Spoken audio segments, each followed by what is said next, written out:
Israeli passport holders not permitted to clear the EU corridor race. Sorry?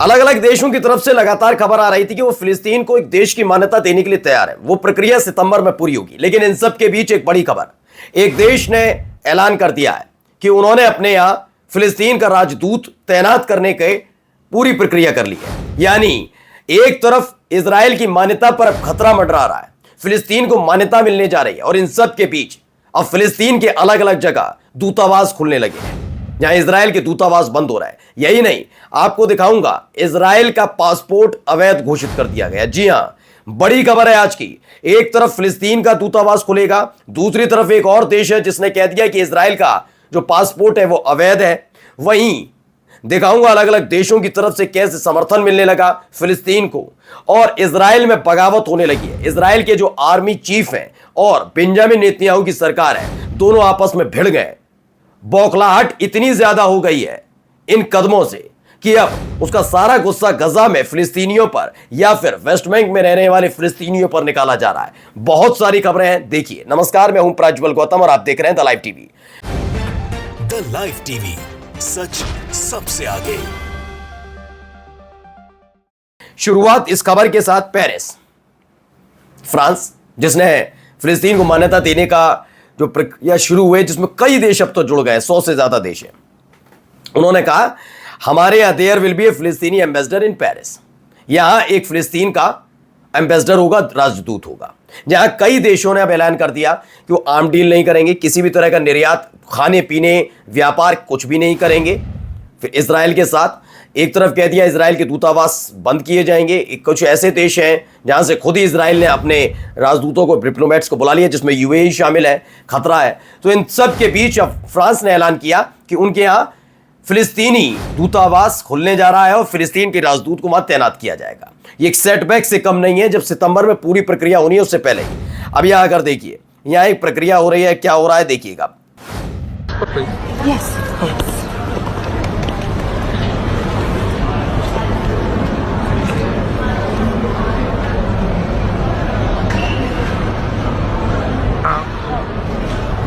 Sorry. No. Israeli passport holders not permitted to clear the EU corridor race. समझे आप? मैं समझा देता हूं। खबर निकल कर आई कि इजराइल के पासपोर्ट को जो धारक हैं, यानी इजरायली हैं, अब उनको कुवैत में जगह नहीं मिलेगी। यानी कुवैत के मुताबिक इजराइल का पासपोर्ट अवैध है।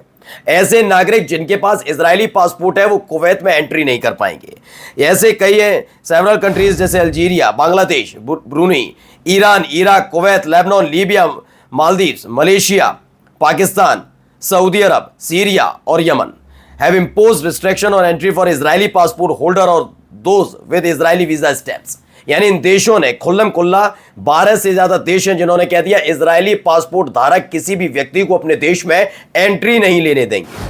मैंने कहा ना, वक्त का पहिया है दोस्तों।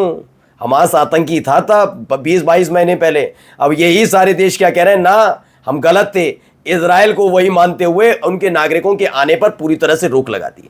दुनिया कम पड़ रही है, जमीन कम पड़ रही है इजरायलियों के लिए। ये सब क्यों हुआ है अब आपको समझाने की जरूरत नहीं है, रॉकेट साइंस नहीं है। क्यों ऐसे हालात बने हैं आपको लगातार हम दिखाई रहे हैं, आगे भी दिखाऊंगा इसी वीडियो में भी। अब देखिए, स्पेन ने भी अनाउंस किया है।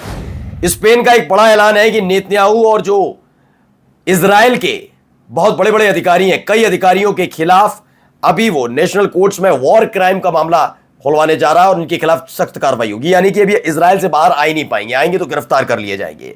स्पेन ने भी मोर्चा खोला है। अब आइए, ये एक वीडियो तस्वीर निकल कर है, इजराइल इज स्टार्विंग फिलिस्तीन। अब देखिए, अलग अलग जगह आरोप लगाए जा रहे हैं। अभी कहा है, नीदरलैंड से निकल कर आई सामने वीडियो, जिसमें अलग अलग बैनर पोस्टर लगे हुए हैं। उसमें बताया जा रहा है कि जो फिलिस्तीन में हालात है, भुखमरी जैसे हालात है, वो इजराइल की वजह से है। ये नीदरलैंड में हो रहा है। Israel kills 3 school buses of kids daily. वो कह रहा है 3 जो स्कूल की बसें होती है जिसमें जितने बच्चे भरते हैं, ऐसी 3 बड़ी बसें बराबर रोज बच्चे इतने मारे जा रहे हैं इजराइल के हाथों गजा के अंदर। ये बताया जा रहा है। ये कहां लगा? ये अमेरिका में लगा, ये दावा किया जा रहा है। अब आइए द क्रैडल की खबर है। बड़ी जबरदस्त तरीके की टेंशन पैदा हो गई है, यानी एक दूसरे को लताड़ा जा रहा है। इजरायली आर्मी चीफ है और गवर्नमेंट के बीच, इन दोनों के बीच बड़ी बगावत समझ लीजिए। इजराइल की आर्मी बगावत कर रही है बेंजामिन नेतन्याहू और उनकी सरकार से। हाल ही में मैंने आपको खबर दिखाई थी, बेंजामिन नेतन्याहू के एक मंत्री हैं बेन-गुविर, जो हमेशा अपने अंटशंट बयानों के लिए जाने जाते हैं, कट्टरपंथी हैं। उन्होंने ये कहा था कि मैं ये कर दूंगा वो कर दूंगा। तो यही इजराइल के चीफ थे, आर्मी चीफ। उन्होंने कहा कि आप इतनी बड़ी बड़ी डींगे हाँकते हैं, खबर निकल कर आई थी, मीटिंग में कहा था बड़ी बड़ी डींगे हाँकते हैं, जाइए एक दिन रुक कर दिखाइए गजा में, सर्वाइव करके दिखाइए, मान जाऊंगा, मैं राजा बताऊंगा, इजराइल का राजा करार दे दूंगा। ये बात थी, उसी समय से कह दिया गया था। अब सोचिए, खुल्लम खुल्ला तलवारें खोल गई हैं। गृह युद्ध कभी हो जाए और तख्ता पलट जैसे हालात हो जाए तो बड़ी बात नहीं। अब आइए यमन की तरफ से खबर है। अलमयातीन इंग्लिश की खबर है कि यमन ने एक जबरदस्त हमला किया जिसमें हाइफा, यफा और अस्कलैन में बड़ा हमला हुआ है, जिसमें हाइफा पोर्ट पूरी तरह से फिर से बर्बाद कर दिया। ये ड्रोन अटैक है इन सब के बीच। आइए एक वीडियो, अब जब बौखलाहट होगी तो कैसी बौखलाहट है जरा देखिए। पहले ये तस्वीर देखिए, किसी ने वीडियो बनाई है, गजा के ऊपर से गुजरता हुआ जहाज है, एड देने गया होगा। अब देखिए समतल कर दिया गया, आपको कहीं दूर दूर तक बिल्डिंग नजर नहीं आएंगी, सारी बिल्डिंगों को बर्बाद कर दिया गया है। ऐसा लगा एक खंडर वाला देश है, ऐसे हालात वहां बनाए गए। अगला खबर देखिए, यहां पर क्या किया जा रहा है। जो बच्चे खाना लेने आ रहे हैं, लोग खाना लेने, उनके साथ क्या हो रहा है।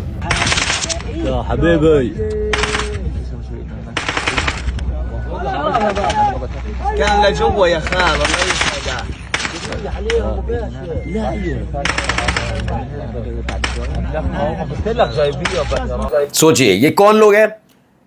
दुनिया भर को दिखाया जा रहा है हम तो खाना दाना पानी इलाज का सामान पहुंचा रहे हैं, लेकिन जो लेने पहुंच रहा है फिर उस पर गोलियां चलाई जाती है।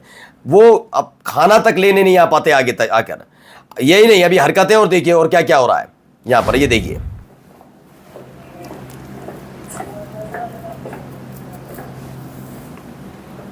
देखिए घर के हालात देखिए क्या है। बताऊंगा किसका घर है, कौन कर रहे हैं, सब चीज दिखाता हूं। पहले देखिए क्या हालत कर दी घर की, पूरे घर में तोड़फोड़ हालत देखिए। सोफा जो था उसमें आग लगा दी गई। ये एक फिलिस्तीनी का घर था, उसके घर को फूंक दिया इस तरीके से, आप समझिए ये लोग हैं। और देखिए तस्वीरें, जैसे ही पता लगा ये फिलिस्तीनी का घर है, उस पर गुस्सा निकाला जा रहा है और ये मानवता की बात करते हैं। इसीलिए इनके पासपोर्ट को रद्द किया 12 से ज्यादा देशों ने। अब तो कुवैत ने इनको अपनी असलियत दिखाई है कि कुवैत ने भी बता दिया आपकी कोई जरूरत नहीं, भागिए यहां से। आगे देखिए एक और वीडियो।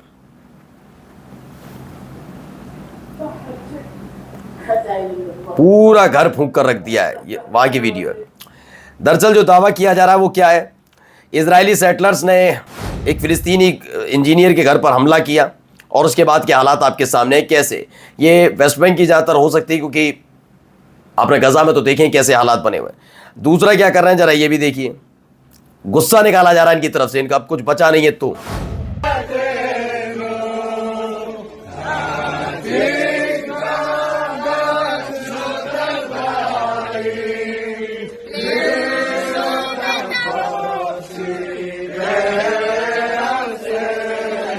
अब आप समझिए क्या है, ये अलक्सा के बाहर से निकली हुई वीडियो है। हुआ ये है कि ये वहां झंडे लेकर पहुंचे हैं। मैंने कहा ना गजा में इनकी दाल नहीं गल रही है, वेस्ट बैंक में कुछ कर रहे हैं तो अंतर्राष्ट्रीय स्तर पर लताड़ पड़ रही है, तो अलक्सा मस्जिद के सामने अपना गुस्सा निकाला जा रहा है। लेकिन मैं अपने मुस्लिम भाइयों से कहूंगा कि आप शांत रहिए, आप इसको गलत मत मानिए, क्योंकि ये सब करने के बाद इनका भी ईश्वर जो है वो देख रहा है कि एक मस्जिद के साथ जो एक खुदा का घर है, एक ईश्वर का घर है, ऊपर वाले घर है, उसमें जाकर ये ऐसी हरकतें कर रहे हैं। इन पर इसके अलावा कोई काम बचा भी नहीं है, इसलिए ज़्यादा गुस्सा होने की ज़रूरत नहीं है। आप सोचिए कि इसी वजह से ये बचे हुए भी हैं कि अलक्सा मस्जिद के सामने खड़े हैं, वरना इनकी हालत क्या हो रही है आप देख ही रहे हैं, अलग अलग जगह कैसे ताबड़तोड़ फायरिंग हो जाए। चलिए एक खबर निकल आई, खबर है हमास ने एक बयान जारी किया। हमास की कसम ब्रिगेड ने कहा है कि कसम ब्रिगेड जो कहती है वो दुश्मन कहती है भोजन और दवाइयां पहुंचाने के लिए रेड क्रॉस के किसी भी अनुरोध पर सकारात्मक प्रतिक्रिया देने और सहयोग करने के लिए तैयार है। उन्होंने कहा कि वो तैयार हैं कि आप चाहें तो जो उनके कब्जे में इजरायली सैनिक हैं, इजरायली बंदी हैं, उनको खाना देने आ सकते हैं। उन्होंने कहा हम ये नहीं चाहते कि उन्हें भूखा रखा जाए। हम खुद इसीलिए वीडियो हमने आप सबके सामने रखी कि देखिए, ये मत सोचिए कि फिलिस्तीनी बच्चे, बूढ़े बच्चे, महिलाएं ये खाने के लिए तड़प रहे हैं, आपके अपने कैदी भी भूख से तड़प रहे हैं। अब अल-जुलानी को ज़रा सुनिए, अल-जुलानी ने भी एक बयान दिया है।